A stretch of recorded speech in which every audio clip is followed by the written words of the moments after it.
அண்ணா சொல்லுங்கக்கா. அண்ணா சொல்லுங்கக்கா.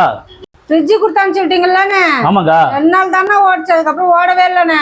அக்கா நல்லா கஸ்டமர் வீட்டில் ஓடுற ஃப்ரிட்ஜ் எடுத்து வந்து நீங்கள் ஏதோ வண்டி ஓட்டுறீங்க கஷ்டப்படுறேன்னு கொடுத்தக்கா, அதை போய் ஓடலன்னு சொல்கிறீங்க. நான் தப்பா நினச்சிக்காதீங்கண்ணே, நீங்கள் நல்லதுதான் செஞ்சீங்க. அது 2 நாள் தானே நல்லா ஓடிச்சு, அதுக்கப்புறம் ஓடவே இல்லைண்ணே. என்னம்மா பண்ண சொல்கிறீங்க? நானும் வந்து ஒரு 10 ரூபா கிடைக்கும் தானே இது பண்ணுறோம். அதுவும் உங்களுக்கு எடுத்து கொடுத்து ரொம்ப கம்மியான விலை எடுத்து கொடுத்தேன். நம்ம அக்கா தட்டுணி ஓட்டுறாங்கண்ணே, 2 நாள் கூட ஆகலன்றீங்க. சரி என்னான்னு பார்ப்போம்.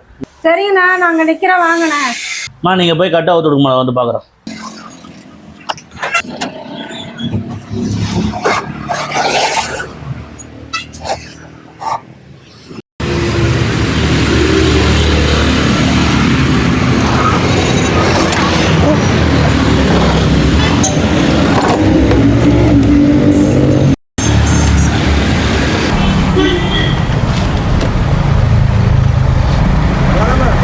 எல்லாம் நல்லாதாம்மா இருக்குது. என்னன்னு தெரியலண்ணே, நல்லா தானே ஓடிச்சு, திடீர்னு நின்றுச்சுண்ணா, அதுலேருந்து ஓடவே இல்லை. நிலமா போட்டு பார்க்குறோம்.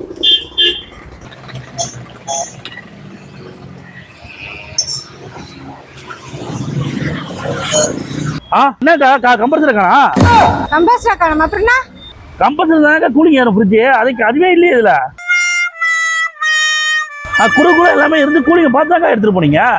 ஐயோ இப்போ என்னென்ன பண்ணுறது? அது என்னமா ஓடும், அது கம்பல்சரி தான். ஐயோ கொஞ்சம் நவருங்கண்ணா. எங்கம்மா போறா?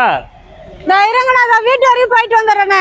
என் வீட்டுக்காரன் தானே எடுத்துன்னு போயிருப்பா, எங்கேயோ போட்டு போறானே, இதை போய் பார்த்து வாங்கிட்டு வந்துடுறேண்ணே. நல்ல வேலைக்காரன் பொழுது நான் பேசாம நான் என் கூட வச்சுக்கலாமா உங்க வீட்டுக்காரரா? அட நீ வேறண்ணா, நீ வேலைக்கு வச்சீங்கன்னா ஒரு பொருள் கூட இருக்காது கடையில, எல்லாத்தையும் எடுத்து வித்து வாங்கிட்டீங்க. பாத்தீங்களா, அதுக்கு தான் கைட்டின்னு போயிட்டு மறுபடியும் நீங்க அவரை வச்சீங்கன்னா வச்சுக்கா, நீங்க ஆண்டியா தான் நிக்கணும் அப்புறம்.